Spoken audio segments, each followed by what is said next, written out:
그래서 이 외국에서 산다는 거는 이제 오늘은 단점을 제가 얘기를 했는데요. 단점이라기보다는 이제 늘 어떤 마음가짐을 가져야 하는지, 그리고 거기서 마이너스는 어떤 건지에 대해서 얘기를 했는데, 이 요즘에 굉장히 이민에 대해서 말들이 많더라고요. 아무래도 한국이 좀 살기가 어려워지면서 좀 현실적으로 팍팍해지면서 저도 그런 영상을 올리고 있고, 그런 영상을 올렸었고, 독일로 이민을 해보세요, 뭐 캐나다로 이민을 해보세요 라는 영상을 제가 몇 번 올린 적이 있는데, 이거는 이민을 굉장히 많이 고민하셨던 분들을 위한 영상이었어요. 그런 영상들은 제가 뭐 간단하게 가볍게 얘기하는 게 아니에요.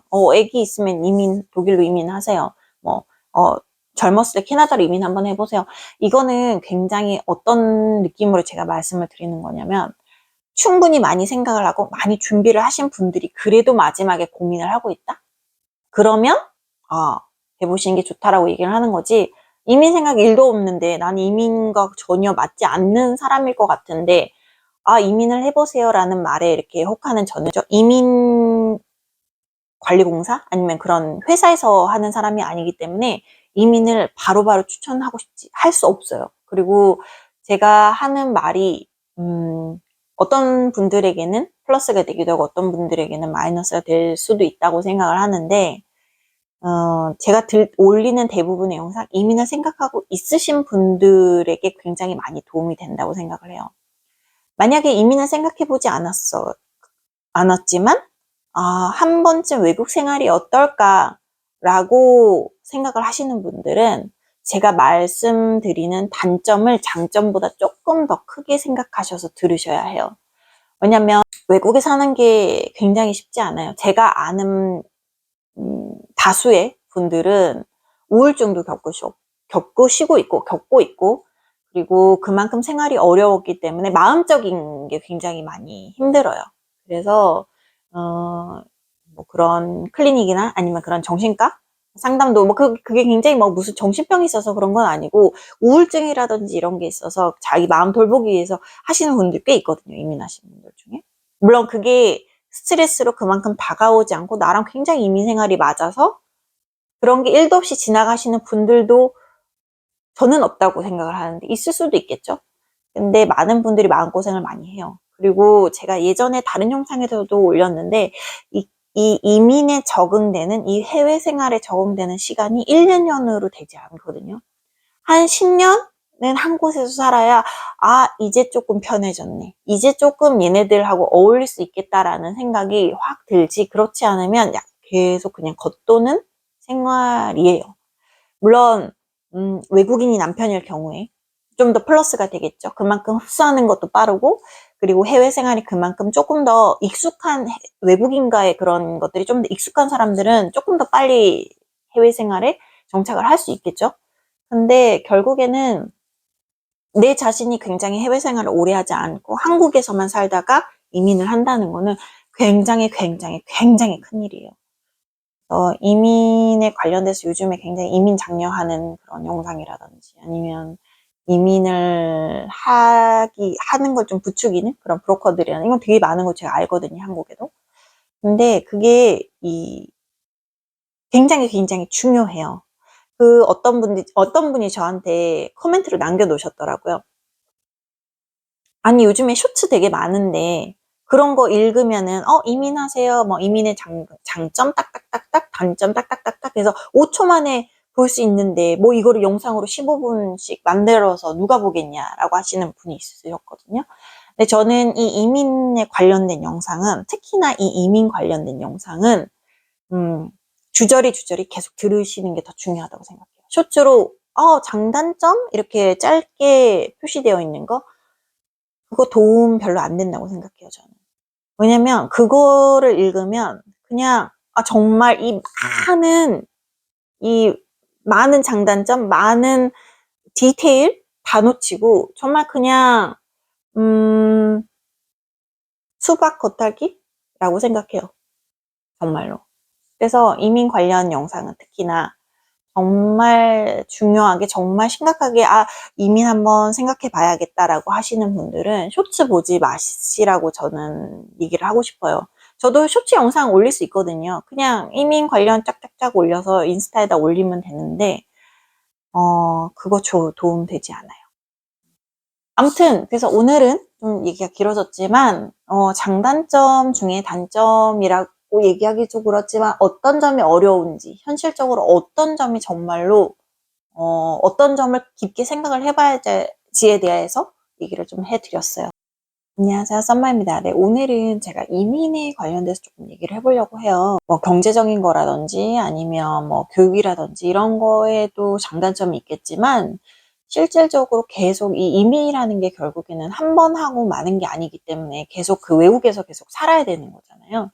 그래서 제가 지난 20년 동안 외국에서 이렇게 나와서 저도 꽤 나이가 있을 때 나온 케이스였기 때문에 제 삶이 좀 많이 변했다고 생각을 해요. 제가 이민을 하지 않았다면, 해외에서 생활을 하지 않았다면 한국에서의 삶이 좀 상상이 안 될 정도로 좀 많이 달라졌다고 생각을 하거든요. 일단은 단점부터 얘기를 하자면 굉장히 항상 늘 긴장 속에서 사는 것 같아요. 아무래도 물론 한국에서도 마찬가지겠지만 한국에서도 뭐 그런 비슷한 스트레스가 있겠지만 늘 좀 뭔가 그렇게 마음 편하게 정말 내 집이다, 내 나라다라는 생각이 들지 않고 그냥 늘 여기는 외국이고 난 언제 떠날지도 모르겠고 또 여기서 계속 있을지 없을지, 여기서 정착을 할 수 있을지 없을지도 모르겠고 뭐 그런 많은 변수들이 있을 수도 있는 상황 속이기 때문에 어쨌든 외국에서 산다는 거는 그냥 늘 긴장을 하고 사는 것 같아요. 그 나라의 문화며 언어며 그 나라 사람들의 그런 것들을 배우면서 살아가야 되기 때문에 내 행동이 조금 잘못되진 않았을까. 물론 저 사람들이 신경을 쓰진 않지만 내 스스로 그냥 이렇게 하는 게 맞는 건가라는 거를 항상 체크하게 되고, 그리고 그런 거에서 오는 긴장이 그냥 매일매일 어느 순간순간 계속 있는 것 같아요. 저는 이게 긴장이 이제 긴장 없어요, 이제 독일에서 사는 거 뭐 외국 생활 20년 해서 괜찮아요가 아니고 그 긴장에 그냥 무뎌진 것 같아요.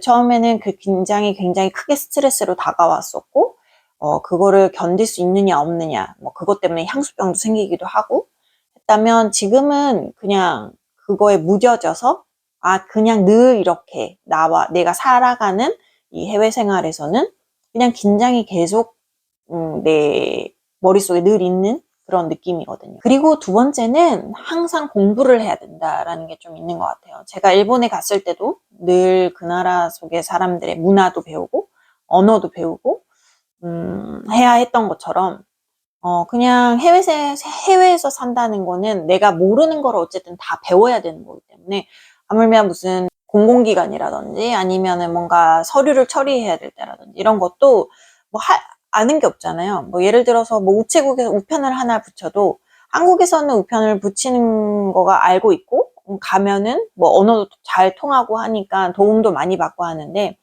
일단 처음에 초기에 언어가 안 되면은 내가 많이 알아봐야 되고 그만큼 많이 시간을 투자해야 되고 하기 때문에 훨씬 더 많은 공부를 해야 된다고 생각을 해요. 뭐 일상생활에서 하나하나, 그리고 그 공부를 하지 않으면 굉장히 놓치는 부분도 굉장히 많고 불이익을 당할 때도 있고 뭐 그런 것들이 있기 때문에 항상 공부를 해야 된다. 그리고 또 많은 정보도 알아야 되고 많은 것들을 새로 시작한다는 마음으로 해야 되기 때문에 그냥 늘 계속 공부를 하는 느낌이에요. 20년 전에는 제가 일본에 갔을 때 이제 유학을 할 때이기 때문에 그때도 많은 공부를 해서 뭐 실질적인 공부도 공부지만 그런 생활 속에서 해야 되는 공부들, 그리고 제가 캐나다를 갔었을 때도 처음에 영어가 안 통했기 때문에 영어 공부부터 시작을 해서 그냥 일 처리 하나 하는 거, 저 사람들이 어떻게 살아가는, 집을 구할 때도 마찬가지고 그냥 그런 것들이 그냥 계속 공부였던 것 같아요.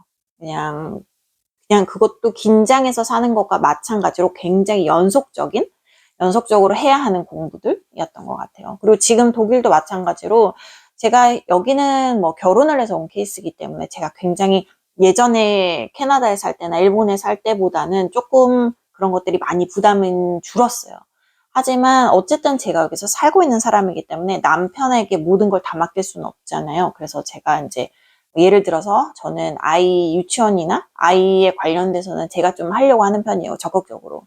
그러려면 결국에는 아무래도 이런 들을 수 있는 그런 정보라든지 이런 게 많이 적기 때문에 현지인들에 비해서는 제가 많이 알아봐야 하고 또 그만큼 그렇기 때문에 이제 현지에 있는 엄마들하고 좀 어울려야 하기도 하고 의무적으로 좀 그런 게 필요하게 되는 거죠. 뭐 그런 것도 공부의 일부분인 거고. 그리고 여기는 아무래도 여기도 약간 예전 방식을 고수하는 것 같아요. 모든 것을 다 인터넷 치면 나오는 게 아니라, 이렇게 주변 사람 통해서 알기도 하고, 또, 아는 사람만 아는 정보들도 있고, 이렇기 때문에 좀 그런 데서 많이 공부를 하려고 하는 편인 것 같아요. 실질적인 독일어 공부면 뭐 제가 따로 하고 있는 공부 이런 것도 중요하지만, 이 생활 속에서 놓치지 않기 위해서 그런 공부를 하지 않으면 결국에는 좀 불이익을 당하는 경우가 많기 때문에 해외 생활에서는 공부가 좀 필수고 그걸 꾸준히 해야 된다. 20년 동안 계속 해오고 있고 지금 앞으로도 독일에 대해서 모르는 게 굉장히 많기 때문에 그거에 대해서 공부를 해야 된다. 그래서 해외 생활할 때는 그런 거를 해야 한다라는 생각을 늘 가지고 계셔야 될 것 같아요. 그리고 제가 얼마 전에 제가 이제 한국 프로는 잘 안 봐요. 여기서 뭐 볼 시간도 많이 없고 그리고 한국에서 떠난 지 굉장히 오래됐기 때문에 뭐가 있는지 한국 TV를 잘 안 보게 됐거든요. 근데 제가 딱 하나 보는 게 있는데 재밌더라고요. 나는 솔로라는. 근데 얼마 전에 그 20기 이번에 나오신 분들 중에 영철 그 미국에서 오신 분이 자기소개할 때 했던 말이 저는 되게 공감이 많이 됐어요. 그분도 뭐 해외 생활을 하시고 해외에서 사는 이민자이기 때문에 뭐 그런 얘기를 하셨을 텐데 공감을 얼마나 많은 분들이 하셨을지 잘 모르겠지만 그 출발선이 다르다? 그러니까 결국에는 제가 예전에 캐나다에서 굉장히 많이 느꼈던 건 뭐냐면 제가 예전에 컬리지를 다녔었거든요. 근데 컬리지를 다니면서 했던 공부들이 그렇게 어렵지 않았어요. 수준이 그렇게까지 높지 않았는데 참 이 언어가 잘 안 되니까 언어가 네이티브만큼 이 현지인들만큼 되지 않기 때문에 이 속도를 따라잡을 수가 없어요. 그러니까 나는 영어 공부도 해야 되고 본 공부도 해야 되기 때문에 이 현지인 친구들보단 2배로 공부를 하지 않으면 안 되는 거예요. 그리고 이력서라든지 뭔가 이런 거 쓰는 것도 현지인 친구들은 고등학교 때나 뭐 대학교 때나 이런 걸 다 배웠잖아요. 근데 이게 양식도 다 다르고 다 하기 때문에 저는 그만큼 시간 투자도 많이 해야 하고 그거에 대해서 그러니까 결국에는 이 출발선이 약간 다르다는 느낌이 있어요. 굉장히 뭐 느낌이 아니라 현실적으로 그렇죠. 그래서 그 나는 솔로에 나오신 그 영철 분이 그 얘기를 하시더라고요. 출발선이 다르고 그리고 나는 좀 더 뒤에서 시작하는 느낌이다. 근데 참 마이너스에서 한다는 느낌입니다. 근데 그게 정말 맞는 말인 게 제가 일본에서도 그걸 느꼈고 캐나다에서도 느꼈고 그걸 지금 여기 독일에서도 느끼고 있어요. 그러니까 결국에는 나는 아는 지식은 쟤는 현지인들보다 더 많을 수도 있겠지만 일단 언어가 안 되기 때문에 언어가 현지인들만큼 되지 않고 그렇다는 것 때문에 책을 하나 봐도 이 사람들은 20분이면 읽을 거를 저는 뭐 1시간, 2시간씩 걸리는 거죠. 그러니까 그런 식으로 다른 이 언어의 장벽이 굉장히 굉장히 커요. 물론 뭐 현지인들과 대화는 할 수 있겠죠. 뭐 몇 년 살다 보면 현지인들과 대화도 할 수 있고 장도 볼 수 있고 뭐 은행일도 처리할 수 있겠죠. 하지만 이 지식을 습득하는 속도가 굉장히 늦기 때문에 그만큼 시간 많이 투자해야 하고 그만큼 많은 스트레스가 있는 건 사실이에요. 그래서 그분이 TV에서 그 얘기를 하시는데 정말 많이 공감이 되더라고요, 저는. 그래서 아마 이민을 하시거나 뭔가 이런 생각이 있으신 분들은 나는 결국에는 다른 사람들이 출발선에서 시작을 한다면 현지인들과 같이 동등하게 나는 한 100m 뒤부터 시작을 해야 되고 더 많은 시간과 더 많은 노력을 투자를 하지 않으면 현지인들과 이렇게 비등비등하게 되기까지는 굉장히 어려워요. 사실. 저는 제가 이민을 하고 20년 동안 밖에서 이렇게 살고 있기 때문에 이제는 조금 몇 년 더 있으면 한국에서 산 시간보다 아마 해외에서 산 생활이 보낸 시간이 더 많은 사람이 되고 있다고 생각을 해요. 그게 이제 뭐 플러스일지 마이너스일지 뭐 그런 얘기를 하려는 건 아니지만 어쨌든 도움이 됐으면 좋겠고 그리고 그런 것들이 정말 많이 심각하게 생각해보고 많이 오랫동안 생각해보고 내리신 결정이 이민이 된다면 잘 하실 수 있을 거라 생각해요. 네. 그러면 또 다음에는 오늘은 단점을 얘기해 드렸으니 다음에는 장점을 가지고 얘기를 해보겠습니다.